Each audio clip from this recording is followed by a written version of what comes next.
প্রিয় লিসেনার্স, এখন যে ঘটনাটি শেয়ার করতে যাচ্ছি এই ঘটনাটি আমাদেরকে ডাক্তার মাসুম ভাই পাঠিয়েছেন। আর এই ঘটনার সাথে ঐতিহাসিক একটি প্রেক্ষাপট জড়িত এবং সেই প্রেক্ষাপট আপনাদের অনেকেরই হয়তোবা জানা রয়েছে। তো এবারের ঘটনাটি আমি আমার মতো করে বলছি না, ঠিক উনি যেভাবে আমাদেরকে লিখে পাঠিয়েছেন আমার মনে হয় সেভাবে বললে আপনাদের কাছে ভালো লাগবে। তো উনি যেভাবে লিখে পাঠিয়েছেন আমি সেভাবেই আপনাদেরকে বলার চেষ্টা করব ইনশাল্লাহ। আসসালামু আলাইকুম আফনান ভাই, আমি ডাক্তার মাসুম। আশা করি ভালো আছেন এবং Afnan the horror world YouTube চ্যানেলে যারা শুনছেন তারাও ভালো আছেন। আমি আজ কালজয়ী স্মৃতি বিজড়িত বেহুলা আর লক্ষিন্দরের রেখে যাওয়া মনসা মোড়া নিয়ে একটি ঘটনা আপনাদের সাথে শেয়ার করতে চাই, যা চাঁদপুর জেলার কচুয়া থানাধীন শাহেদেবপুর ইউনিয়নের দক্ষিণে অবস্থিত মনসা মোড়া। এটি 7 শতক বা 13 শতক অথবা 18 শতকের মাঝে বেহুলা ও লক্ষিন্দরের জন্ম হয়। মনসা মঙ্গল এই কাব্য থেকে প্রথম এর ইতিহাস উল্লেখ হয়। বেহুলার স্বামীকে যখন সাপে দংশন করে তখন তার স্বামীকে বাঁচাতে বেহুলা বাঁশের কঞ্চি দিয়ে একটি ভেলা বানিয়ে নদীপথে ভাসিয়ে এদিক সেদিক ঘুরতে থাকেন। আর এমনটাই আমরা শুনি। মূল ঘটনায় আসি। বেহুলা যখন ভেলা নিয়ে ভেসে ভেসে এদিক সেদিক ভাসতে থাকেন তখন এক পর্যায়ে লোকমুখে কথিত আছে তার সেই ভেলা চাঁদপুরের কচুয়ায় মনসা মোড়া নামক স্থানে থামে। মূলত তার এই ভেলা যেখানে এসে থেমেছিল সেই স্থানটি পরবর্তীতে মনসা মোড়া নামে পরিচিত হয়েছে। তো তিনি যে ভেলা করে আসেন তার সেই বাঁশ মাটিতে পুঁতে ভেলাকে আটকিয়ে রাখেন। এমত অবস্থায় পুঁতে রাখা বাঁশ থেকে 13টি বাঁশের মোড়া সৃষ্টি হয় এবং অনেক সাপের আনাগোনা দেখা দেয়। আর এই বাঁশের যে মূল সেখানে সাপের অনেক গর্ত দেখা দেয়। আর সনাতন ধর্মাবলম্বীদের ধারণা অনুযায়ী যে তাদের দেবী মনসা এখানে বসবাস করেন, আর সেখান থেকে গ্রামের নাম মনসা মোড়া হিসেবে প্রচলিত হয়। লোকমুখে শুনতে পাওয়া যায় এমনটাই যে এই ঘটনা ঠিক এমনই ঘটেছিল, যা সনাতন ধর্মাবলম্বীদের একটি ধর্মীয় বিশ্বাস। এই জায়গা নিয়ে বেশ কিছু অলৌকিক ঘটনা মানুষের মুখে মুখে শোনা যায়। যেমন যে 13টি বাঁশের মোড়া সৃষ্টি হয় সেখানে সাপের গর্তের কারণে একজন সাপুড়ে সাপ ধরার জন্য যখনই তার কার্যক্রম শুরু করে এমন সময় তার বুকে প্রচন্ড ব্যথা ওঠে। সে সাপুড়ে উপস্থিত লোকদের সামনেই মারা গিয়েছিল। তারপর পাশের 2 গ্রাম পর একজন সাপুড়ে এসে বলেন যে এই বাঁশের মোড়া থেকে যেই সাপ ধরবে তারই ক্ষতি হবে এবং তিনি গ্রামের সবাইকে এখান থেকে সাপ ধরতে নিষেধ করেন। পরবর্তীতে আরো একজন সাপুড়ে আসেন, সেখানে সাপ ধরার চেষ্টা করেন। গ্রামের সবাই তাকে পূর্ববর্তী ঘটনা সম্পর্কে অবগত করেন, তাদেরকে সাপ ধরতে নিষেধ করেন এবং চলে যেতে বলেন। কিন্তু সে কারো কথা না শুনে সাপ ধরার কাজ শুরু করে এবং এক পর্যায়ে সে একটি সাপ ধরতে সক্ষম হয়। কিন্তু সাপ বাড়ি নিয়ে গেলে রাতে সেই স্বপ্নে দেখে যে কেউ একজন তাকে বলছে, তোর তো অনেক সাহস, তুই আবার মোড়া থেকে সাপ ধরেছিস, এর ফল তোকে ভোগ করতেই হবে। সাপুড়ে এমন স্বপ্ন দেখে ভয়ে ঘুম থেকে উঠে পড়েন। পরের দিন সাপুড়ে সেই সাপটি নিয়ে গিয়ে ওই মোড়াতে ছেড়ে দেন। কিন্তু দুঃখের বিষয় হলো সাপুড়ে ঠিক 2 দিন পরেই অজানা কোনো এক কারণে মৃত্যুবরণ করেছিলেন। এভাবে আরো অনেকেই ভয় পেয়েছে।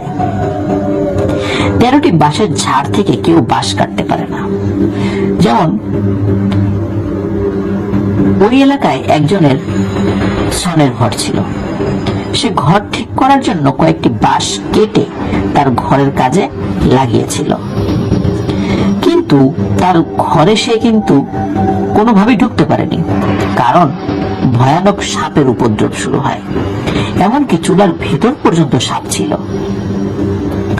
পহেলা বৈশাখ ওখানে বিশাল মেলা হয়।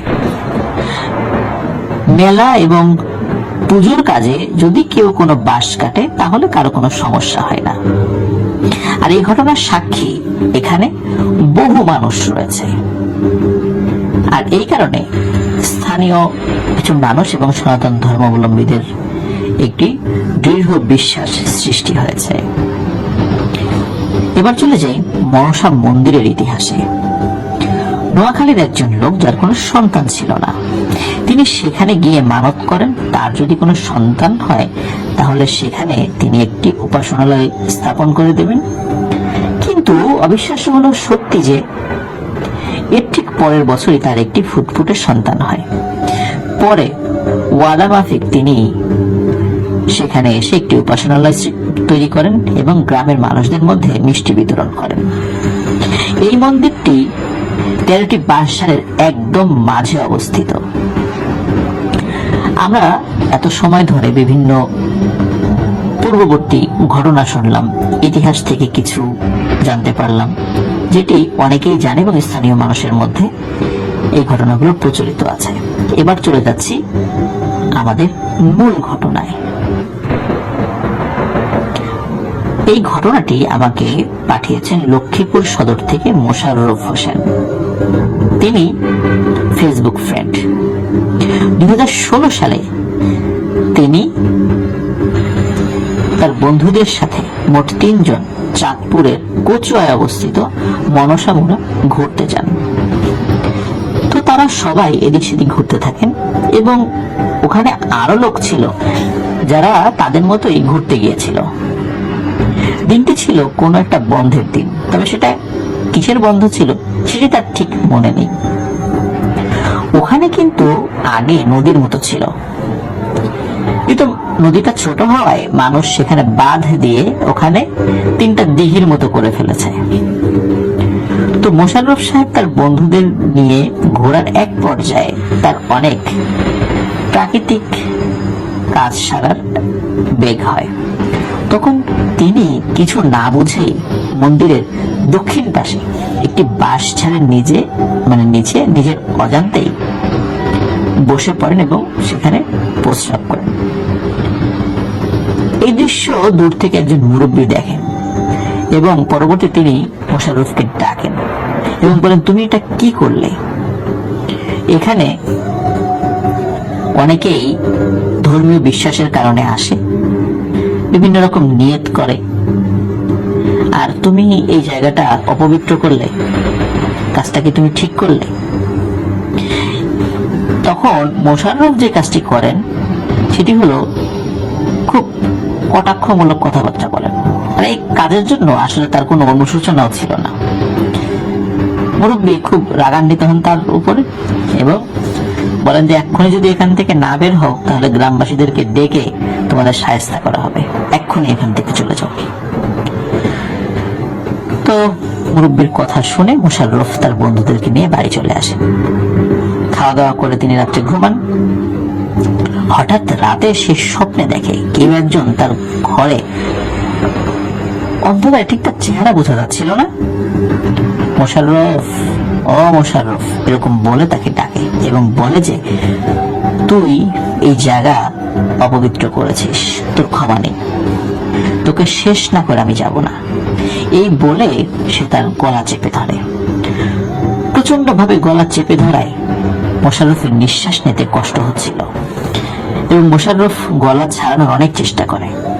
হঠাৎ আজানের শব্দে যখন মোশাররফের ঘুম ভেঙে যায় তখন মোশাররফ চিৎকার করে ওঠে এবং হাউমাউ করে কান্নাকাটি শুরু করে। তার এই শব্দ শুনে তার মা বাবা রুমে দৌড়ে চলে আসেন। মোশাররফ তাদেরকে স্বপ্নের কথা বলেন। তারা কিন্তু কিন্তু বিষয়টি একদমই গুরুত্ব না দিয়ে কাটিয়ে যান এবং বলেন যে এটা বোবায় ধরেছিল, ওটা কোনো বিষয় না, দুঃস্বপ্ন। যাই হোক, মোশাররফ তাদের স্বপ্নের কথা, মানে তার স্বপ্নের কথা বললেও তারা বিষয়টা গুরুত্ব দেয়নি। পরের দিন মোশাররফ বন্ধুদের সাথে আড্ডা দিয়ে রাতে বাড়ি ফেরার সময় হঠাৎ তার নাকে এক ধরনের ফুলের ঘ্রাণ ভেসে আসে। কি ফুল সে সেটা বুঝতে পারছিল না, কিন্তু সুবাসটা খুবই মন জুড়ানো ছিল। হঠাৎ সামনে সে দেখে একটা সাদা শাড়ি পরা একটা মেয়ের মতো নারকেল গাছের ডালে বসে দোল খাচ্ছে। এত উঁচু নারকেল গাছ, সেখানে ডালে বসে দোল খাচ্ছে, বিষয়টা খুবই অস্বাভাবিক এবং মানে অবাস্তব একটা বিষয় এবং ভয়ানক বিষয় বটে। তো মোশাররফ দেখার চেষ্টা করছিল আসলে জিনিসটা কি। হঠাৎ করে উপর থেকে একটি শব্দ ভেসে আসে, একটি মেয়েলি কণ্ঠে বলে, কিরে, আজ তোকে কে বাঁচাবে? তোর ভুলের শাস্তি তোকে পেতেই হবে। হঠাৎ একটা হাত বড় হয়ে মোশাররফকে ধরবে, মানে এগিয়ে আসছে হাত, হঠাৎ পেছন থেকে কেউ লাইট মারে। তখন মোশাররফ আর কিছু দেখে না, ওই হাত আর নেই, উপরেও কেউ নেই। পেছন থেকে কেউ একজন বলে ওঠে, এই তুমি কে, ওখানে কি করো? তখন মোশাররফ বলে, কিছু না, এমনিতেই দাঁড়িয়ে আছি, আপনি আসেন, আপনার সাথে একসাথে যাই, আমার কাছে আলো নেই। তখন মোশাররফ দেখতে পারে যে ওই লোকটি তারই একজন প্রতিবেশী, তার সাথে একসাথে হেঁটে পড়ে বাড়িতে চলে যায়। রাতে খেয়ে মোশাররফ ঘুমিয়ে পড়ে। এই ঘটনাটি সে বাড়ির কাউকে বলে না, এমনকি তার যে প্রতিবেশী ছিল তাকেও বিষয়টি বলেনি। তো রাতের বেলা খাওয়া দাওয়ার পর মোশাররফ যখন ঘুমিয়ে পড়ে, তখন হঠাৎ তার দরজা খোলার একটা শব্দ আসে। এই শব্দে তার ঘুম ভেঙে যায়। মোশাররফ দেখে সন্ধ্যায় সে যাকে গাছে বসে থাকতে দেখেছে সে আস্তে আস্তে ঘরে ঢুকলো এবং মোশাররফকে পা ধরে এমন এক হ্যাচকা টান দিল যে মোশাররফ খাট থেকে পড়ে যায় এবং খুব ব্যথা পায়, তার পায়ে প্রচুর ব্যথা হতে থাকে, সে বাক রুদ্ধ হয়ে কাঁপতে থাকে। এরপর তার গলা টিপে ধরে, সে চিৎকার করতে না পারায় সে গড়গড় শব্দ করতে থাকে, মানে তার গলা দিয়ে শব্দ বের হচ্ছিল না। পাশের রুমে ছিল তার দাদি। তার দাদি এই অস্বাভাবিক রকমের শব্দ শুনতে পেয়ে সে যখন মোশাররফের রুম থেকে বুঝতে পারলো যে এই ধরনের শব্দ আসছে, তখন সে মোশাররফ, ও মোশাররফ বলে ডাকতে থাকে। তার দাদির ডাক শুনে তার মা বাবা জেগে যান আর মোশাররফের কাছে আসেন। মোশাররফ দাদির ডাক শোনার পর সে দেখে যে তার ঘরে কেউ নেই, কিন্তু দরজা কিন্তু খোলাই রয়েছে। এক পর্যায়ে মোশাররফ সবাইকে ঘটনা খুলে বলেন। তার পরিবার বুঝতে পারে যে মোশাররফ সত্যি একটা বড় বিপদে পড়েছে। পরের দিন সকালেই পরিবারের সবাই তাকে পাশের গ্রামে এক কবিরাজের কাছে নিয়ে যান। কবিরাজ তাকে দেখেই বলেন যে তোমার এমনটা করা উচিত হয়নি। মোশাররফ সহ তার পরিবারের সবাই কিন্তু অবাক হয়, কারণ পরিবারের সদস্যরা কিন্তু ওই কবিরাজকে কিছু বলেননি। পরে কবিরাজ বলেন যে তার সাথে থাকা যে জিন রয়েছে, সে জিনের মাধ্যমে মোশাররফকে দেখেই তিনি বুঝতে পেরেছিলেন যে মোশাররফ কেন বিপদে পড়েছে। তো যাই হোক, ওই কবিরাজ সেই জিনকে হাজির করে এবং ওই জিনকে জিজ্ঞেস করে সে কেন এসেছে। জিন সবিস্তারে বর্ণনা করে যে সে কেন এসেছে এবং কি অপরাধে মোশাররফকে শাস্তি দেওয়া হচ্ছে। তখন সে যখন সব বিষয় বলে, তখন ওই জিনকে ওই কবিরাজ বলেন যে সে যেন মোশাররফকে ছেড়ে চলে যায়, কিন্তু ওই জিন সাফ জানিয়ে দেয় সে তাকে শাস্তি না দিয়ে যাবে না এবং এই বিষয়ে কবিরাজ যেন তাকে কোনো ধরনের কোনো প্রেশার ক্রিয়েট না করে। কবিরাজ যেহেতু নাছর বান্দা, সেও হুমকি ধামকি দিতে থাকে এবং ওই জিনকে বলতে থাকে, তুই যদি না যাস তোকে বোতলে ভরে ফেলবো। ওই জিন বলে, আমার একাকে ভরবি আর লক্ষ লক্ষ জিন এখানে চলে আসবে, তাদেরকে কিভাবে ভরবি? সুতরাং এই কাজটি ভুলেও করতে যাস না। তখন কবিরাজ নরম হয়, সে চিন্তা করে যে একে যদি কোনো ক্ষতি করি এই জিনকে, তাহলে ওই মনসা মোড়া থেকে আরো অসংখ্য জিন এখানে চলে এসে তাণ্ডব ঘটাবে। সুতরাং জিনিসটা কিভাবে আপোষে ফয়সালা করা যায়। তখন তাকে বলে, ঠিক আছে তুমি কি চাও বলো, কিন্তু ওর ক্ষতি করো না, এর বিনিময়ে তুমি কি চাও সেটা বলো এবং একে ছেড়ে দিয়ে চলে যাও। তখন ওই জিনটি বলে যে এক দামে একটি কালো খাসি কিনতে হবে এবং 10 কেজি মিষ্টি কিনে 3 রাস্তার মোড়ে রাতের বেলা এই মোশাররফকেই রেখে আসতে হবে, তাহলে আমরা ভেবে দেখব ওকে ক্ষমা করা যায় কিনা। উপস্থিত ছিল মোশাররফের বাবা, সে সাথে সাথে কবিরাজকে বলে যে আমরা রাজি। এবং সত্যি ওই দিনেই এই কাজটি করা হয় এবং মোশাররফকেই যেহেতু যেতে হবে, মোশাররফ ওই রাতেই 3 রাস্তার মোড়ে একটি খাসি এবং 10 কেজি মিষ্টি রেখে আসে। কিন্তু কবিরাজ বলে দিয়েছিল যে ওখান থেকে যখন যে সে ফিরে আসবে কখনোই যেন পেছন দিকে সে ঘুরে না তাকায়, যত শব্দই হোক সে যেন ঘুরে না তাকায়। মোশাররফ যখন ওই খাসি এবং মিষ্টি রেখে হেঁটে আসছিল, তখন পেছন থেকে কুকুরের ঘেউ ঘেউ শব্দ, মানুষের কান্নার আওয়াজ, পরিচিত কণ্ঠে তাকে ডাকা, এই ধরনের শব্দ সে শুনলেও সে পেছন দিকে ঘুরেও তাকায়নি। সে বাড়িতে চলে আসে। পরদিন থেকে আর কোনো সমস্যা তার হয়নি। মোশাররফ সুস্থ হলেও এখনো প্রতি পহেলা বৈশাখে রাতের বেলা সে যদি হাঁটে, সে ফিল করে তার পেছনে পেছনে অশরীরে কেউ হেঁটে যাচ্ছে। যদিও বা তিনি এখন সুস্থ, তিনি সবার কাছে দোয়া চেয়েছেন, তিনি এখন ব্যবসা করেন। আর আমি আপনার ইউটিউব চ্যানেলের কথা বলার পর তিনি খুব খুশি হয়েছেন এবং তিনি তার এই ঘটনাটি আমাকে শেয়ার করতে বলেছেন। প্রিয় লিসেনার্স, আমরা মাসুম ভাইয়ের পাঠানো একটি ঘটনা শেয়ার করলাম যেটি মোশাররফ ভাইয়ের সাথে ঘটেছিল। তো আশা করছি এই ঘটনাটি আপনাদের ভালো লেগেছে, কারণ মনসা মঙ্গল একটি মঙ্গল কাব্য ধারার একটি অন্যতম কাব্য, যেখানে দেবী মনসা এবং তার বেশ কিছু বিষয় উল্লেখিত আছে। তো এটি সনাতন ধর্মাবলম্বীদের একটি বিশ্বাস, যাদের বিশ্বাস অনুযায়ী এই ঘটনাটি ঘটেছে। তো যেহেতু মনসা মোড়া এখনো আছে চাঁদপুরে, অনেকে সেখানে দেখতে যান।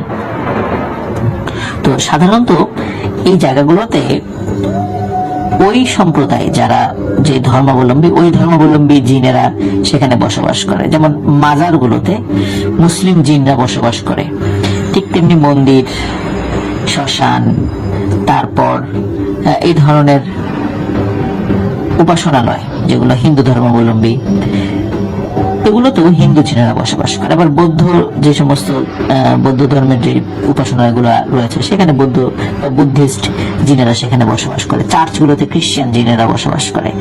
জিনদের মধ্যে বিভিন্ন ধর্মের জিন রয়েছে। তো তারা তাদের উপাসনালয়ের কেউ যদি কোনো অসম্মান করে, তাহলে তারা ক্ষিপ্ত হয় এবং যে করে তার ক্ষতি করার চেষ্টা করে। এটা যে শুধু মাজারে বা অন্য অন্য জায়গায় মসজিদে বা এরকম হয় তা কিন্তু নয়, কারণ যেহেতু জিনদের মধ্যে বিভিন্ন ধর্মের গোত্রের জিন রয়েছে, নিশ্চয়ই তারা যেই ধর্মের অনুসারী, সেই ধর্মের কোনো একটা উপাসনালয়ে কেউ অসম্মান করবে, নিশ্চয়ই তারা সেটা মেনে নেবে না। আর এই ঘটনাটি মোশাররফ ভাইয়ের সাথে ঘটেছিল। প্রিয় লিসেনার্স, এখানে একটি বিষয় বলে রাখা ভালো, সেটি হচ্ছে যে অন্য কোন ধর্মের কোন স্থান বা তাদের ধর্ম মতে তারা যেটাকে পবিত্র স্থান হিসেবে গণ্য করেন, অন্য ধর্মের কোন মানুষের কোনোভাবেই উচিত না সেই জায়গাগুলোর অসম্মান করা। এটি কিন্তু আমাদের সবাইকে মনে রাখতে হবে। প্রিয় লিসেনার্স, এটি ছিল ঘটনা। আশা করছি ঘটনাটি আপনাদের ভালো লেগেছে। আমরা চলে যাচ্ছি আমাদের পরবর্তী ঘটনায়।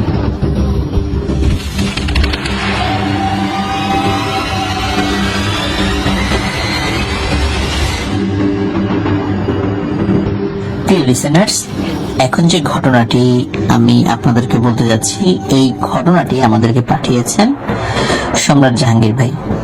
তো উনি ইতোপূর্বে আরো দুটি ঘটনা পাঠিয়েছিলেন যেগুলো ইতোমধ্যে প্রচারিত হয়েছে। তো এটা ওনার তৃতীয় ঘটনা। উনি আমাদেরকে বলেছেন আগের দুটি ঘটনা, যেটা খুবই সত্য ঘটনা, যেটা আমরা প্রচার করেছিলাম, যেহেতু ওনার ঘটনা প্রচার করেছিলাম, এটা থেকে তিনি অনুপ্রাণিত হয়েই ওনার নিজের সাথে ঘটে যাওয়া একটি ঘটনা না, মানে একটি ঘটনার প্রেক্ষাপটে আরো কয়েকটি ঘটে যাওয়া ঘটনা উনি একত্রে আমাদেরকে পাঠিয়েছেন। আশা করছি এই ঘটনাটি প্রিয় লিসেনার্স আপনাদের ভালো লাগবে। তো উনি বেশ কিছু বিষয় বলেছেন, যেমন এই ঘটনাটির মূল স্থান হচ্ছে চাঁদপুর জেলার বিষ্ণুপুর ইউনিয়নের ধনপদ্দি গ্রামে। আর এখানে একটি বিষয়, সেটি হচ্ছে যে লেখাপড়ার সুবাদে ওনার শৈশব কেটেছিলেন ওনার নানা বাড়িতে, আর ওনার প্রাইমারি স্কুল জীবন সেখানেই তিনি অতিবাহিত করেছিলেন। এই কারণে বলা যায় যে ওনার শৈশব জীবন ওনার নানার বাড়িতে কেটেছিলেন। তবে পরবর্তীতে প্রাইমারি স্কুল জীবন শেষ করে যখন তিনি হাই স্কুলে পদার্পণ করেন, তখন তিনি ওনার নিজ বাড়ি থেকেই স্কুল জীবন অতিবাহিত করেছিলেন। আর ওনার নানার বাড়ি এবং ওনাদের বাড়ি পাশাপাশি গ্রামে, একই ইউনিয়নের দুটি গ্রাম। ওনাদের গ্রামের নাম বিষ্ণুপুর, আর ওনার নানাদের মানে গ্রামের নাম হচ্ছে ধনপদ্দি। তো দুটি গ্রামের নাম উল্লেখ করার কারণ হচ্ছে যে ঘটনার সূত্রপাত ওনার নানার বাড়িতে হলেও বেশ কিছু ঘটনা আবার ওনার নিজের বাড়িতে ঘটেছিল। যাই হোক, আমরা মূল ঘটনায় চলে যাই। ঘটনার সময়টি ছিল 2007 সালের এপ্রিল মাসের 2 তারিখ, যা বাংলা চৈত্র মাসের 18 তারিখ, মানে 18ই চৈত্র, পূর্ণিমার রাতে। এখানে একটি বিষয় বলে রাখি, সেটি হচ্ছে যে ওনার নানা ছিলেন একজন কৃষক, আর তার মোটামুটি অনেক জমি ছিল। ওনার নানা মামা নিজেদের জমিতে চাষাবাদ করতেন এবং বিভিন্ন মৌসুমে বিভিন্ন ফসল ফলাতেন। আর আমরা মোটামুটি সবাই জানি যে গ্রামে চৈত্র মাসে গম পেকে যায়, মানে পরিপক্ক হয়, তাই কৃষকরা কিন্তু তা সংগ্রহ করতে খুব ব্যস্ত থাকে। আর ঠিক তখন ওনার নানাদের জমিতেও বেশ কিছু ভালো গমের ফলন হয়েছিল। তাই ওনার নানা এবং মামা এবং সাথে আরো কয়েকজন কামলা বা দিন মজুর আমরা বলি আর কি, এনারা মিলে ফসল কাটেন এবং সেই কাটা ফসল বড় বড় আটি বেঁধে, মানে গমের আটি বেঁধে আবার বাড়িতে নিয়ে আসতে থাকেন। তো উনি যেহেতু নানার বাড়ি থেকেই লেখাপড়া করতেন, আর স্কুল শেষে উনি যখন ফিরছিলেন তখন দেখলেন যে বেশ মানে সবাই মিলে ধানের আটি গুলো মাথায় নিয়ে চলে যাচ্ছে। ওই সময় ওনার বয়স ছিল 9 বছর। তো ওই দিন উনি আবার দুপুরবেলা স্কুল থেকে ফিরেছিলেন, মানে টিফিন পিরিয়ডে উনি ফিরেছিলেন আর কি। দুপুরবেলা তিনি যখন স্কুল থেকে ফিরছিলেন তখন তিনি জমিতে গিয়েছিলেন। তো জমিতে গিয়ে দেখেন যে ওনার নানা এবং সাথে অন্য আরো কয়েকজন গম নিয়ে বাড়ি ফিরছেন। তাই উনিও বায়না ধরতে লাগেন যে নানা, আমার মাথায়ও গমে আটি তুলে দাও। কিন্তু তার নানা কিন্তু দিচ্ছিলেন না। তার কারণ হচ্ছে উনি ছোট মানুষ। তো এই কারণে উনি বলছিলেন, ভাই তুমি ছোট মানুষ, তুমি এটা পারবা না নিতে। কিন্তু উনিও নাছরবান্দা, জাহাঙ্গীর ভাই নাছরবান্দা, উনি গমে আটি মাথায় নেবেনি। তাই ওরা নানা চিন্তা করেন যে যাই হোক, ছেলেটা যখন এত করে বলছে, তো ছোট আটি, মানে ওনাই যতটুকু ওনাই নিতে পারেন আর কি, এতটুকু ওনার পক্ষে সহনশীল, এরকম ছোট আটি ওনার মাথায় তুলে দেন। তো উনিও সবার সাথে মনের খুশিতে আসছিলেন। প্রথমে ওনার নানা, তারপর ওনার মামা এবং তার পেছনে আরো বেশ কয়েকজন দিনমজুর আছেন। উনি ওনার মামার পেছনে ছিলেন। তো সবাই মিলে আবার গমের আটি রেখে আবার খেতে চলে যেতেন। তো মোটামুটি ওই দিন ওইভাবেই চলে যায়। আর সারাদিনের মধ্যে ওই গম কাটাও শেষ এবং সব গম বাড়িতে আনাও শেষ। তাই যখন সন্ধ্যা হলো এবং আজান হলো, মানে মাগরিবের আজান, ওই দিন যেহেতু সবাই খুব পরিশ্রম করেছিলেন, ওনার নানা সেদিন প্রচন্ড ক্লান্ত ছিলেন, তাই মাগরিবের নামাজ মসজিদে গিয়ে জামাতের সাথে আর পড়তে যাননি, তিনি ঘরেই নামাজ আদায় করে নিলেন। তো নামাজ আদায় করার পর ওনার স্ত্রীকে, মানে জাহাঙ্গীর ভাইয়ের নানিকে বললেন যে আজকে তো সারাদিন খুবই খাটাখাটনি করলাম, শরীরটা খুব ব্যথা করছে, তাই দিঘির পাড়ে গিয়ে চা খেয়ে আসি। এখানে বলে রাখা ভালো যে ওনার নানাদের বাড়িটি রামরা দিঘির উত্তর পশ্চিম কোণে অবস্থিত এবং দিঘির পূর্ব কোণে, এবং যে পাকা সড়কটি চলে গেছে, তো যেটা দক্ষিণ পাড়া আর কি, সেখানে এলাকার একটি প্রাইমারি স্কুল অবস্থিত। সেই জায়গাটাতে মোটামুটি বেশ কিছু দোকানপাট রয়েছে এবং এখান মানে এই জায়গাটাতেই মোটামুটি অনেক লোকের সন্ধান পড়ে বা দিনের বেলা তো মোটামুটি আস্তানা বা আড্ডা বসে আর কি। এই জায়গাটি দিঘির পাড় নামে পরিচিত। তো যাই হোক, ওনার নানা যখন বললেন যে চা খেতে যাবে, তখন ওই জাহাঙ্গীর ভাইও বায়না ধরেন যে উনিও চা খেতে যাবেন, কারণ কষ্ট তো উনিও করেছেন, উনিও তো আটি এনেছেন মাথায় করে। তো যেহেতু নানা চা খেতে যাবেন, উনি আর বাকি থাকবেন কেন? উনি চিন্তা করছেন নানার সাথে চা খেতে যাবেন। তো যাই হোক, নানার কাছে উনি বায়না ধরেন যে ওনারও শরীর ব্যথা করছে, উনিও চা খাবেন, ছোট মানুষ। আর নানার কাছে আবদার ধরেছে নাতি, নানা কি না রেখে পারেন? তো নানা একটু মুচকি হেসে বলেন যে ঠিক আছে চলো চা খেয়ে আসি। তখন উনি আর ওনার নানা হাঁটতে থাকেন দিঘির পাড়ের উদ্দেশ্যে। আর ঘটনা মূলত এখান থেকেই শুরু। ওনারা যখন দিঘির উত্তর এবং পূর্ব ধার ধরে হেঁটে যাচ্ছিলেন, ওই রাতটি ছিল কিন্তু পূর্ণিমার রাত, 18 চৈত্র। ভরা পূর্ণিমার জ্যোৎস্নার আলোয় বাঁশের ফাঁক দিয়ে চাঁদের আলো অন্ধকারকে যেন বিলীন করে দিচ্ছিল। তাই নানার হাতে টর্চ লাইট থাকলেও তার ব্যবহার তিনি করছিলেন না।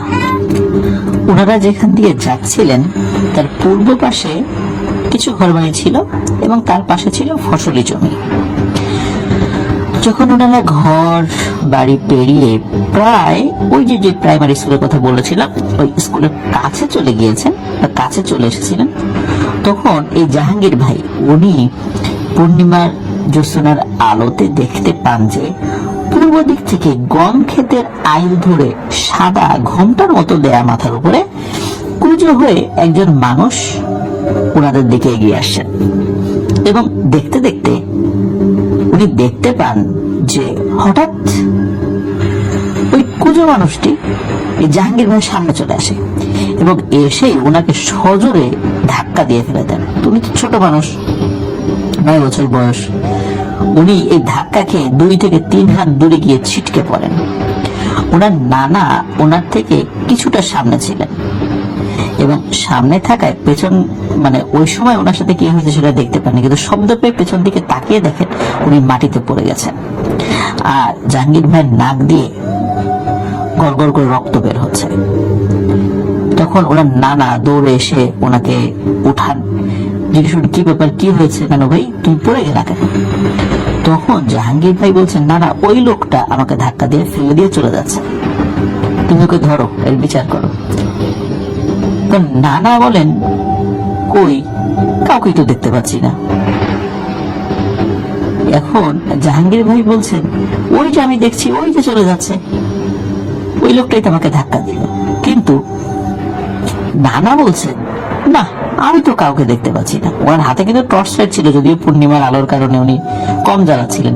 উনি চারদিকে টর্চ লাইট মারেন কিন্তু কাউকে দেখতে পাচ্ছেন না। কিন্তু জাহাঙ্গীর ভাই দেখতে পাচ্ছেন ওই লোকটি ঠিক পুজো হয়ে ওভাবে হেঁটে চলে গেছে। দেখতে অনেকটা মানুষ অবয়বেরই ছিল, কিন্তু চেহারাটা ভালো করে দেখতে পাইনি।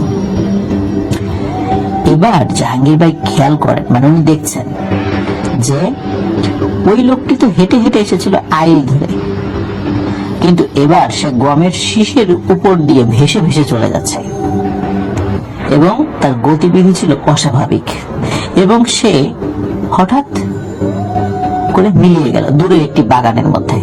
যেহেতু বলেছিলাম যে সময় তো পূর্ণিমা ছিল, খুব স্পষ্ট অনেক দূর পর্যন্ত দেখা যাচ্ছিল। নানা তখন তার টর্চের আলো এদিক সেদিক মেরে দেখার চেষ্টা করছিলেন যে আসলেই কেউ আছে কিনা, কিন্তু তিনি যখন কাউকে দেখতে পেলেন না ততক্ষণে কিন্তু নানার বোঝার আর বাকি ছিল না যে ওনার সাথে কি হয়েছে। উনি বুঝতে পেরেছিলেন যে জাহাঙ্গীর ভাইয়ের সাথে অস্বাভাবিক কিছু ঘটেছে, কিন্তু নানা ওই সময় কিন্তু ওনাকে কিছু বুঝতে দেননি। ওনাকে সান্ত্বনা দিতে থাকেন যাতে করে উনি ভয় না পান এবং বলতে লাগলেন, আরে ও কিছু না, তুমি ভুল দেখেছ, এমনি পা পিছলে পড়ে গেছো, মনে হচ্ছে কেউ ধাক্কা দিয়েছে। এই বলে ওনাকে ওনার নানা দোকানের কাছে নিয়ে যান এবং দোকানের কিছু মানুষ যারা ছিলেন তারা এই বিষয়গুলো শুনলেন। শোনার পরে ওনাকে একটু পানি খাইয়ে দিলেন, ওনার নাক টাক মুছে দিল কয়েকজন মিলে। তারপর আরো কয়েকজন লোক সহকারে ওনাদেরকে বাড়িতে পৌঁছে দেওয়ার জন্য সবাই যাত্রা শুরু করলো ওখান থেকে। কিন্তু যখন তারা ওনাদেরকে নিয়ে বাড়ি আসছিলেন তাদের মধ্যে কয়েকজন বলা বলি করছিল, যেটা জাহাঙ্গীর ভাই শুনতে পাচ্ছিলেন, যে ওরা নানাকে বলছিলেন, ওরা নানার নাম আবার নুরুল আমিন, সবাই তাকে নুরু বলে ডাকতো। তো একজন বলছে, নুরু ভাই আজকে যে চৈত্রের পূর্ণিমা, এটা কি আপনি ভুলে গেছেন নাকি? এই দিন এই দিঘির আশেপাশে কিন্তু জিনদের মেলা মেলা বসে, আর আপনি ওই দিঘির পূর্ব দিক দিয়ে কেন আসলেন? আপনি তো মসজিদের পাশ দিয়েও আসতে পারতেন এখানে। আপনার নাতিটা ছোট, আল্লাহ ওকে বাঁচিয়ে দিয়েছেন, বড় কোনো ক্ষতি হয়নি। উনি কিন্তু তখন জাহাঙ্গীর ভাই তখন কিন্তু এই সমস্ত কথার মানে খুব একটা বুঝতে পারছিলেন না, অনেক পরে বুঝেছিলেন যদিও, তার তিনি ছোট ছিলেন। তো উনি ভেবেছিলেন সত্যি মনে হয় কোনো মানুষ ওনাকে ধাক্কা দিয়ে ফেলে চলে গেছে, আর ছোট মানুষ, উনি ব্যথা পেয়েছিলেন, উনি কান্নাকাটি করছিলেন ওপরে। তো যাই হোক, বাড়িতে আসার পর ওনার নানি, ওনার বড় আব্বু এবং পরিবারের অন্য সদস্যরা যখন বিষয়টি জানতে পারলো তখন সবাই খুব চিন্তিত হয়ে পড়েন এবং ওনাকে অভয় দেন। আর ওনার নানি আর কি ওনাকে সেদিন দায়ের আগায় লবণ খাইয়ে দিয়েছিলেন, এতে নাকি ভয় কেটে যায়, এটা মানুষের একটা বিশ্বাস আর কি। সেদিন রাতে যখন উনি খাবার দাবার খেয়ে ওনার নানা নানুর সাথে ঘুমিয়ে পড়েন তখন ঘুমের মধ্যে একটি স্বপ্ন দেখেন। স্বপ্ন উনি দেখতে পান ঠিক ওই রকম সাদা কাপড় পরিহিত, মাথায় ঘোমটা দেওয়া শত শত লোক, দেখতে অনেকটা হুজুরদের মতো আর কি, হুজুরদের সাধারণত যে ড্রেস গুলো পরেন ঠিক তেমন, ওনার নানুদের ঘরের দিকে এগিয়ে আসছে। এবং একটা সময় দেখেন যে নানুদের উঠোনে এসে তারা দাঁড়িয়ে যায় এবং তাদের মধ্য থেকে সেই কুজো লোকটা দরজার দিকে এগিয়ে এসে দরজা খুলে জাহাঙ্গীর ভাইয়ের পাশে এসে দাঁড়িয়ে যাবে এবং যখনই ওনাকে ধরতে যাবেন তখন ভয়ে উনি ঘুমের মধ্যে চিৎকার দিয়ে ওঠেন এবং ঘুম থেকে উঠে পড়েন। ওনার চিৎকারে ওনার নানার কিন্তু ঘুম ভেঙে যায় এবং তারা বলেন যে কি ব্যাপার নানা ভাই, কি হয়েছে? তখন উনি কি স্বপ্ন দেখেছিলেন সেটি সবিস্তারে উনি ওনার নানা নানুকে খুলে বলেন। তখন তারা ওনাকে আবারও সান্ত্বনা দেন এবং সান্ত্বনা দিয়ে ওনার ঘুম পাড়ানোর চেষ্টা করেন এবং একসময় উনি ঘুমিয়েও যান। সকালবেলা যখন ঘুম ভাঙে তখন তিনি দেখেন যে ওনার সমস্ত শরীরে এত ব্যথা হয়েছে উনি উঠতেই পারছেন না এবং শরীরে প্রচন্ড জ্বর। যেহেতু ওনার নানা বুঝতে পেরেছিলেন যে ওকে অশরীরী বা এরকম জিন টাইপের কিছু একটা ধাক্কা দিয়েছিল, তাই সকালবেলা ওনার নানা ওনাকে একজন ভালো হুজুরের কাছে নিয়ে যান। হুজুর ওনাকে দেখে বলেন যে খুব খারাপ একটা জিনের সামনে পড়েছে সে, আর ওই জিনটি একটি পিশাচ প্রকৃতির জিন এবং সেই জিন ওই পথ ধরে দিঘিতে যাচ্ছিল মাছ খেতে, আর তার সামনাসামনি পড়ে যাওয়ায় এবং তার চলাচলে বাধাগ্রস্ত হয় ওকে ধাক্কা মেরে ফেলে দিয়েছে। এবং যেহেতু নানার সাথে ছিল এই কারণে হয়তো সে বেশি ক্ষতি করতে পারেনি, এটি ওই হুজুর বলে আর কি। তবে যেহেতু সে কিছুটা রাগান্বিত হয়েছে, পরবর্তীতে যাতে সে কোনো ক্ষতি করতে না পারে এই কারণে সেই হুজুর কিছু পানি, তেল এগুলো পরে দেন এবং কিছু ঝাড়ফুঁক করে দেন এবং কিছু আমল দেন যেগুলা রেগুলার ঝাড়ফুঁক করতে হবে। 40 দিন এই কাজটা করলে আশা করা যায় যে ইনশাল্লাহ পরবর্তীতে আর কোনো সমস্যা হবে না। তারপর এগুলো কয়েকদিন ব্যবহার করার পর এবং অন্যান্য যে পরামর্শ ছিল সেগুলো পালন করার পর আল্লাহর রহমতে কিছুদিনের মধ্যেই উনি সুস্থ হয়ে ওঠেন এবং জ্বরও কমে যায়। এভাবে কেটে যায় কয়েকটি বছর। তবে ঘটনাটি কিন্তু যদি এখানে শেষ হয়ে যেত তাহলে ভালো হতো, কিন্তু ঘটনাটি আরো বেশ কিছু সময় ধরে চলতে থাকে। তারপর থেকে প্রায় অনেকদিন পর পর, মানে রেগুলার না, বেশ অনেকদিন পর পর রাত্রে ঘুমের মধ্যে সেই ঘুমটা করা কিছু একটা স্বপ্ন দেখতেন। তিনি দেখতেন যে জিনিসটা ওর বিছানার পাশে এসে দাঁড়িয়ে থাকে এবং চোখ খুলতে দেখতেন যে সেটা কিছুই নেই। তাই উনি দুঃস্বপ্নই মনে করতেন এবং মনের ভুল মনে করতেন। উনি যখন প্রাইমারি স্কুল জীবন শেষ করে নতুন হাই স্কুলে ভর্তি হন, তখন উনি ওনার নিজ বাড়িতে চলে আসেন। এরপরে আর তেমন কোনো ঘটনা না ঘটলেও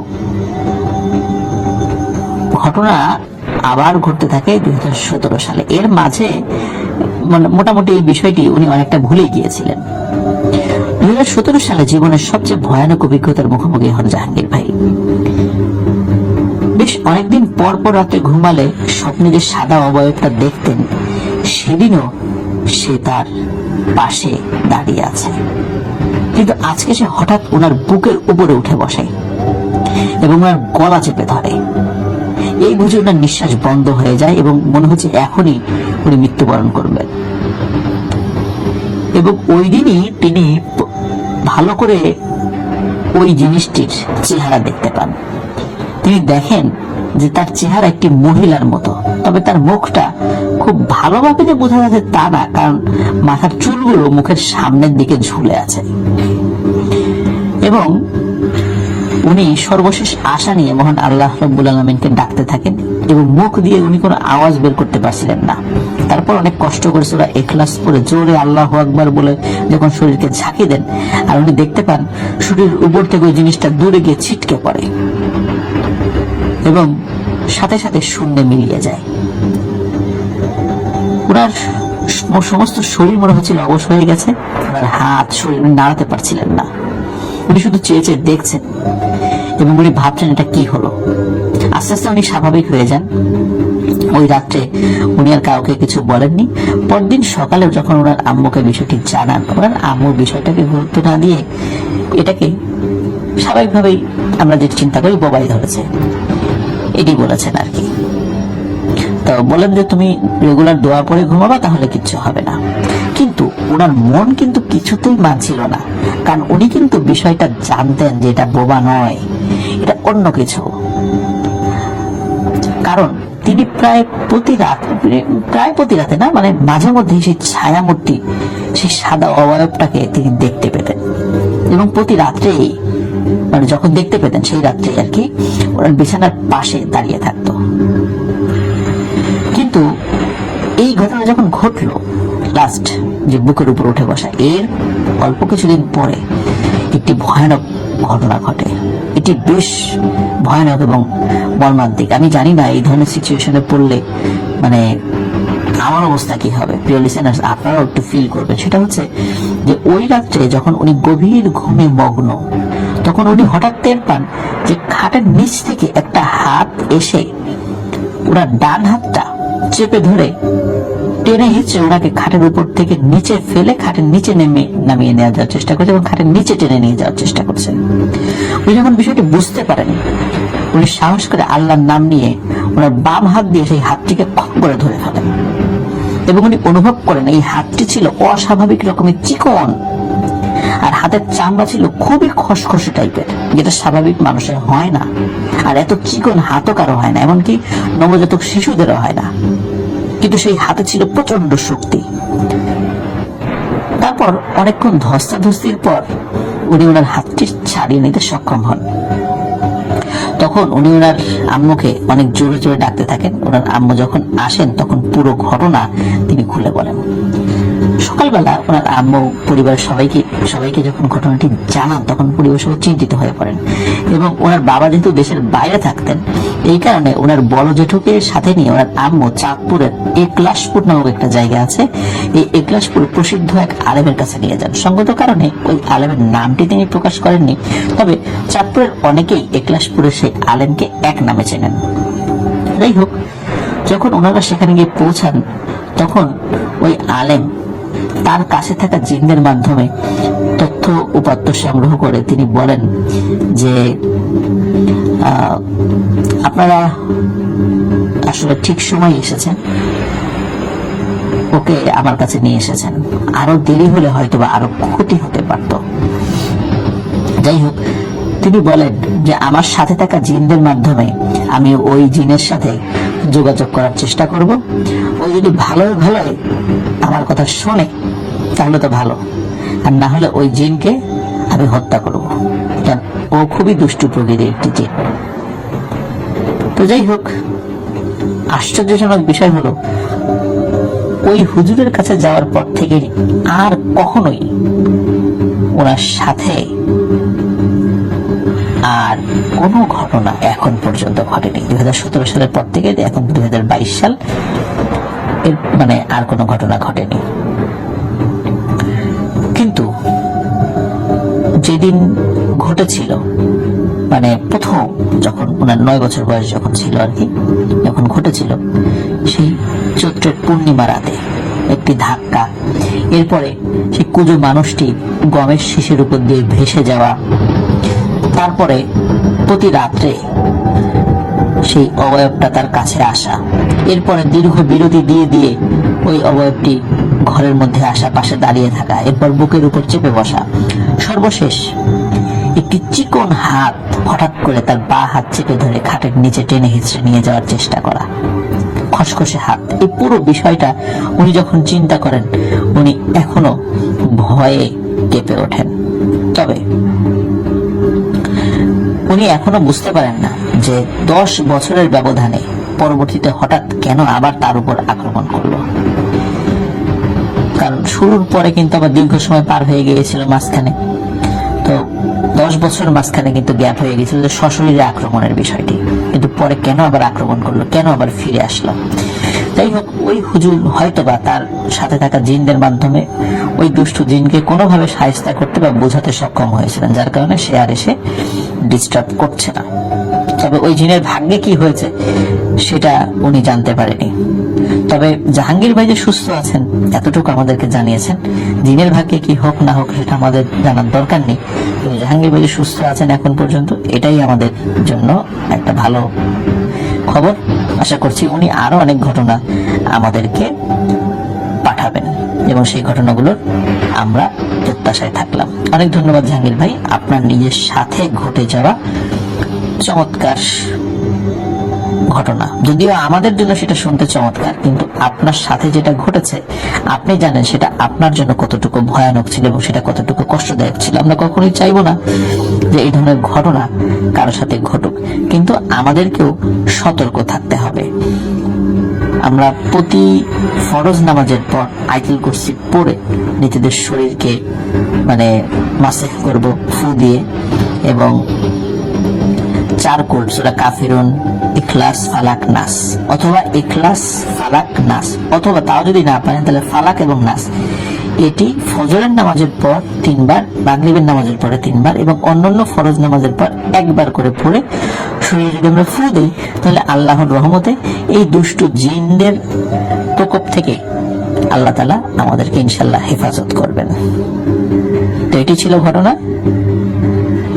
আমরা চলে যাচ্ছি আমাদের পরবর্তী ঘটনায়।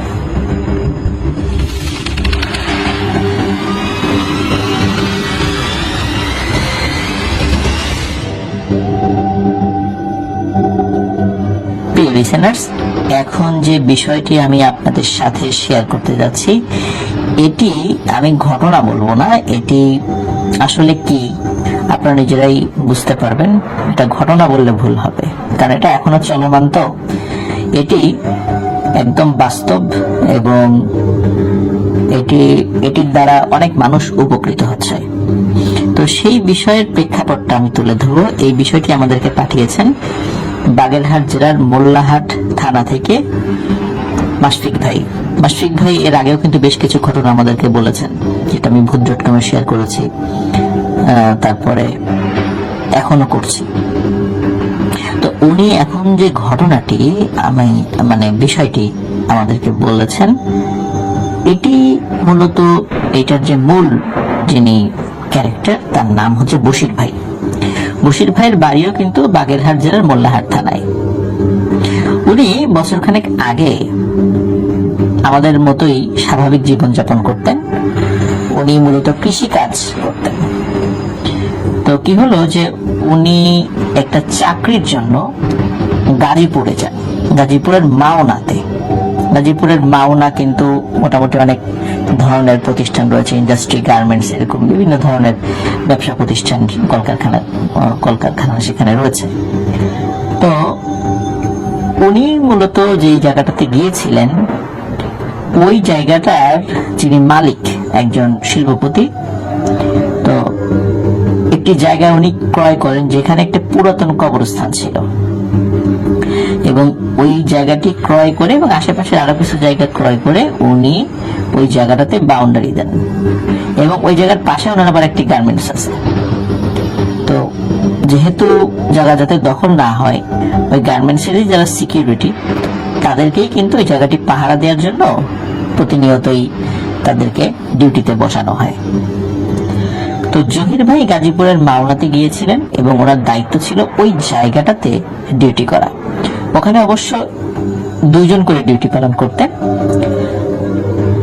তো বশির ভাই এক রাতে ডিউটি পড়ে রাত 10টা থেকে ভোর 6টা পর্যন্ত।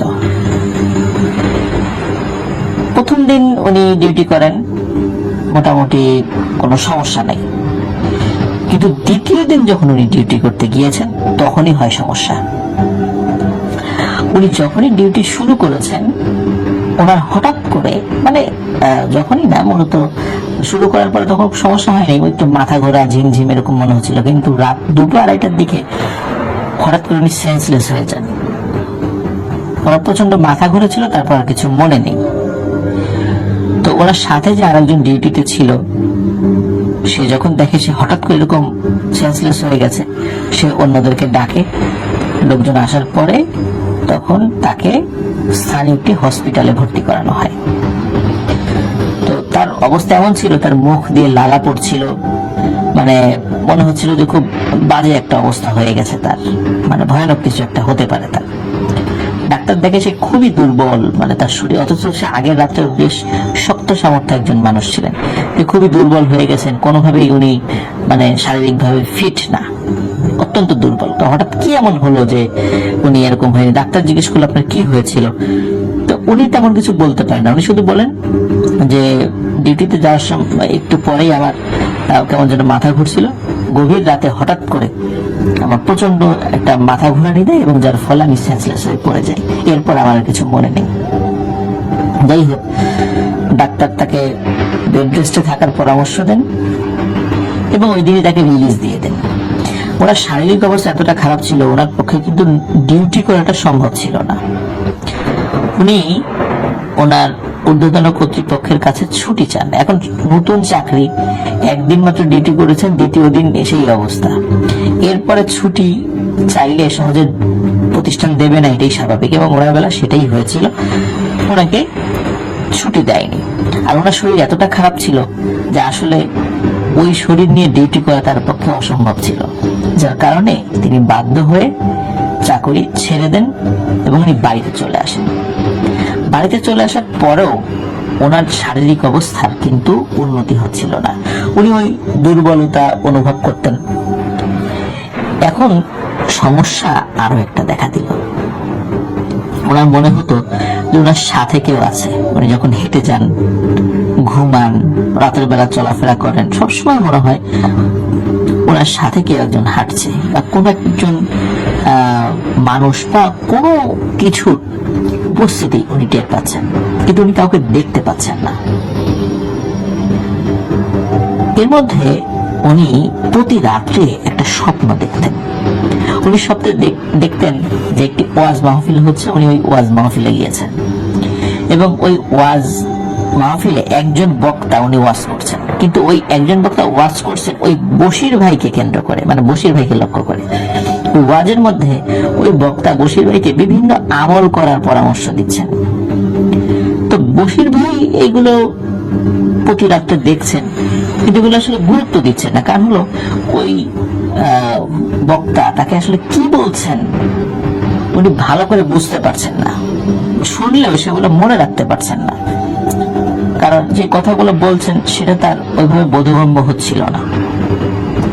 এই জন্য উনি বিষয়টি ওইভাবে পাত্তাও দেয়নি। তো উনি যেহেতু কৃষিকাজের সাথে মানে লিপ্ত ছিলেন, ওনার কয়েকটি গরু ছিল, এই গরুর জন্য ঘাস কাটতে হতো। এখন উনি অন্য কোনো কাজ করতে পারছিলেন না, যে আগের মতো যে মাঠে কাজ করবেন এমন কাজটি করতে পারছিলেন না, কারণ ওনার শরীর খুবই দুর্বল, খুবই দুর্বল। আর প্রতিনিয়তই উনি অসুস্থ হয়ে যাচ্ছিলেন। বেশ কিছু ডাক্তার দেখিয়েছেন, তারা যে ওষুধ দিয়েছেন তাতে আসলে কোনো কাজ হচ্ছিল না। এখন গরু যেগুলো রয়েছে তার জন্য ঘাস কাটতে হবে। এখন ওনার যে বাড়ি সেখানে যে সময়টাতে উনি ঘাস কাটতে গিয়েছিলেন তখন বেশ একটু আশেপাশে পানি ছিল, তো কোমর পানিতে নেমে ঘাস কাটতে হবে এমন একটা ছিল, মানে জায়গা ছিল যে ওইখানে গিয়ে ঘাস কাটতে হবে, কিন্তু সেখানে কোমর পানি রয়েছে। তো উনি কোমর পানিতে নেমে যান এবং ওনার গরুর জন্য ঘাস কাটতে থাকেন। তো ঘাস ওখানে একটা ঝুড়ির মতো ছিল যেটা ভেসে থাকে, ঘাস কেটে ওই ঝুড়ির মধ্যে রাখে। যখন একটু ঘাস বেশি হয়ে যায় আবার ডাঙায় এসে ঘাসগুলো রেখে আবার উনি যাবেন, মানে এমন একটা অবস্থা আর কি। তো উনি যখন ঘাস কাটছিলেন হঠাৎ করে ওনার মনে হয় যে মোটা সাপের মতো লম্বা কিছু একটা ওনার পা, দুই পা পেঁচিয়ে ধরেছে এবং সেটা খুব তুলতুলে নরম। উনি চিন্তা করেন কি ব্যাপার, এটা কি? এবং আরো অদ্ভুত এবং ভয়ানক ব্যাপার হলো নিচ থেকে, পানির নিচ থেকে ফসফস শব্দ, এটা উনি উপর থেকে শুনতে পাচ্ছিলেন, যেটা আসলে খুবই মানে মানে বিরল বিষয়, কারণ এটা বিজ্ঞানে খুব একটা বেশি সাপোর্ট করেন যে পানির নিচে এরকম ফসফস শব্দ হচ্ছে, সেটা উপর থেকে শোনা যাচ্ছে। এটা আসলে শোনা গেলেও খুবই আস্তে শোনার কথা, কিন্তু উনি অনেক জোরে শুনতে পাচ্ছিলেন। উনি ভয় পান, উনি দৌড়ে উপরে চলে আসেন, মানে স্থলভাগে চলে আসেন। এসে দেখেন যে না, ওনার পায়ের সাথে তো কিছুই লেগে নেই বা কিছু লেগে থাকার চিহ্নও নেই। উনি চিন্তা করেন কি ব্যাপার, কি হলো এটা? ওনার কি মনের ভুল হলো না কি হলো? কিন্তু না, মনের ভুল না। উনি ডাঙাতে ওঠার পরও উনি ওই ফসফস শব্দ শুনতে পাচ্ছিলেন পানির নিচ থেকে। তার মানে ওই জিনিসটি পানির নিচে তখনও আছে। উনি আর নামার সাহস পাননি পানির মধ্যে, উনি উঠে চলে আসেন। পরের দিন তো আবারও ঘাস কাটতে হবে এবং ঘাস কাটার জন্য ওরকম পানির মধ্যেই নামতে হবে তাকে, ওই জায়গার পরিবেশটা এমন ছিল। উনি আবার পানির মধ্যে নামেন। নামার কিছু সময়ের মধ্যেই ওই সেম জিনিসটি আবার ওনার পা পেঁচিয়ে ধরে। পানির নিচ থেকে একই রকম ভাবে ফসফস শব্দ আসছে। উনি ভয়ে আবারও দৌড়ে উপরে চলে আসেন এবং আসার পরও উনি পানির নিচে ওই ফসফস শব্দ তখনও শুনতে পাচ্ছিলেন। তো এই যে যে বিষয়টি, এই বিষয়টি ওনার মনের মধ্যে অত্যন্ত ভীতির সঞ্চার করে যে আসলে কি হচ্ছে, কি এটা তো স্বাভাবিক কিছু না, আমি এইভাবে স্বাভাবিক জীবনযাপন করতে পারছি না, এভাবে চলছে একটার পর একটা সমস্যা।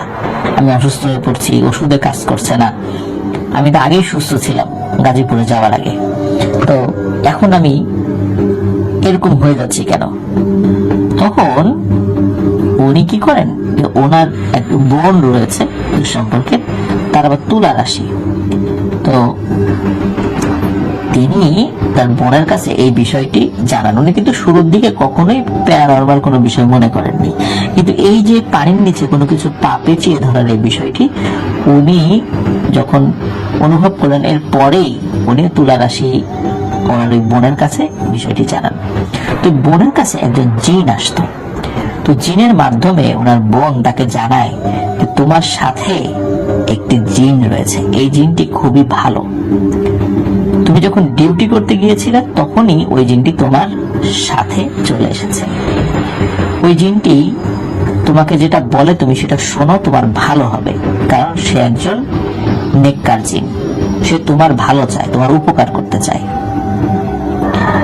তো উনি এরপর থেকে ওই যে স্বপ্ন যেটি দেখতেন সেটির গুরুত্ব দেওয়া শুরু করেন, যে স্বপ্নে ওই যিনি একজন বক্তা কি বলছেন, খুব সুন্দর চেহারা, একজন আল্লাহওয়ালা ব্যক্তির মতো দেখা যায়, সেরকম বেশভূষা। উনি স্বপ্নে যখন তাকে দেখতেন, কি বলছেন এটি উনি ফিল করার বা অনুভব করার চেষ্টা করেন এবং সেই অনুযায়ী যাতে আমল করতে পারেন সেই অনুযায়ী বা নিজেকে ঢেলে সাজানোর চেষ্টা করেন। এখন স্বপ্নে যে ইনস্ট্রাকশন গুলো ছিল সেই অনুযায়ী উনি যে কাজটি করেন সেটি হলো ওনার যে থাকার ঘর ওনার পরিবার পরিজনের সাথে, এর বাইরে উনি ছোট্ট আরেকটি ঘর তৈরি করেন এবং গভীর রাতে একা একা ওই ঘরের মধ্যে যেতেন। গিয়ে ঘর মানে অনেকটাই অন্ধকার থাকতো এবং ওই যে স্বপ্নের মধ্যে যেভাবে ইনস্ট্রাকশন গুলো দেয়া থাকতো ওই অনুযায়ী উনি আমল করতে থাকেন। উনি যখনই আমল করতে থাকেন তখনই কিন্তু বিভিন্ন ধরনের নাকি শব্দ, ভয়ের শব্দ, অদ্ভুত অদ্ভুত প্রাণীর গর্জন এই ধরনের উনি শুনতেন, কিন্তু বাড়ির অন্য কেউ কিন্তু সেটা শুনতো না। এইভাবে উনি করতে থাকেন এবং প্রতিনিয়তই কিন্তু স্বপ্নে উনি মানে নির্দেশনা পেতেন যে এর পরে কি, ওর পরে কি। এভাবে বেশ কিছুদিন যাওয়ার পর, প্রায় 1 মাস অতিবাহিত হওয়ার পর ওই যে জিনটি, সেই জিনটি ওনার সাথে সরাসরি সাক্ষাৎ করেন এবং সাক্ষাৎ করে বলেন যে আমি তোমার উপকারের জন্য এসেছি, আর আমি সরাসরি যদি তোমার সামনে আসতাম তুমি ভয় পেতে, এই জন্য তোমার সাহস সঞ্চয় করার জন্য দীর্ঘ পরীক্ষার মধ্য দিয়ে আমি তোমাকে নিয়ে এসেছি এবং তুমি এখন আমাকে দেখার জন্য উপযুক্ত হয়েছো, এই জন্য আমি তোমার এইভাবে সামনে আসলাম। আমি অনেকভাবে আমার উপস্থিতি তোমাকে জানানোর চেষ্টা করেছি, তুমি যদি শুরুতেই বিষয়টি পাত্তা দিতে বা শুরুতেই বিষয়টি গুরুত্ব দিতে তাহলে হয়তো বা আরো অনেক আগে তোমার সাথে আমার দেখা হতো। তো যাই হোক, ওই জিনটি তার সাথে রেগুলার যোগাযোগ করে এবং একটা পর্যায়ে জিন বশির ভাইকে একটি বই উপহার দেয়। ওই বইয়ে বিভিন্ন ধরনের আমলের কথা লেখা রয়েছে। প্রিয় লিসেনার্স, বশির ভাই উনি বর্তমানে 18 ধরনের জিন উনি হাজির করতে পারেন। পিশাচ বলেন, ভালো বলেন, খারাপ বলেন, মানে 18 ধরনের জিন উনি হাজির করতে পারেন। আর ওই জিনটি এখন ওনার সাথে রয়েছে। বশির ভাই এখন বিভিন্ন সমস্যা জিন রিলেটেড বা বিভিন্ন ধরনের সমস্যার সমাধান দিয়ে থাকেন এবং এখন উনি এভাবেই মানুষের সমাধান দিচ্ছেন। উনি অত্যন্ত ভালো একজন মানুষ। তো ওনার বাড়ি বাগেরহাট জেলার মোল্লাহাট থানায়, যথেষ্ট পরিচিত সকলের কাছে তিনি। তো ওনার কাছে কিভাবে এই জিনিসটা আসলো এবং উনি কিভাবে এই জিনিসটা রপ্ত করলেন, একদম ভেতরের আমলের বিষয়গুলো সেগুলো তো আর আমাদেরকে বলেননি।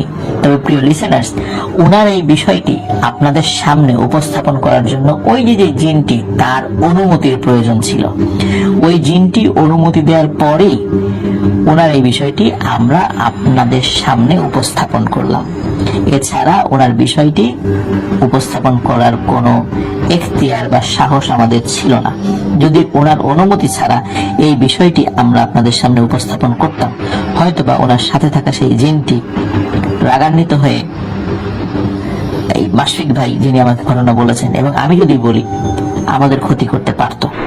এই জন্য ওই জিনের অনুমতি সাপেক্ষে বশির ভাইয়ের বিষয়টি আমরা আপনাদের সামনে উপস্থাপন করলাম। প্রিয় লিসেনার্স, আশা করছি বশির ভাইয়ের সাথে ঘটে যাওয়া ঘটনাটি এটি মর্মান্তিক নয়, আমরা বলবো এটা ভালো, যার মাধ্যমে উনি অসংখ্য মানুষকে উপকার করতে পারছেন। আর ওনার এই বিষয়টি আপনাদের ভালো লেগেছে। যারা অত্র এলাকার লোক আছেন অবশ্যই তারা বশির ভাইকে চিনে থাকবেন। তো এটি ছিল ঘটনা, আশা করি আপনাদের ভালো লেগেছে। প্রিয় লিসেনার্স, আশা করি আমাদের ঘটনা আপনাদের ভালো লেগেছে। ঘটনা ভালো লাগলে লাইক, কমেন্ট ও শেয়ার করে আমাদের সাথে থাকুন। পরবর্তী ঘটনা শোনার আমন্ত্রণ জানিয়ে আজকের মতো এখানে বিদায় নিচ্ছি। আসসালামু আলাইকুম।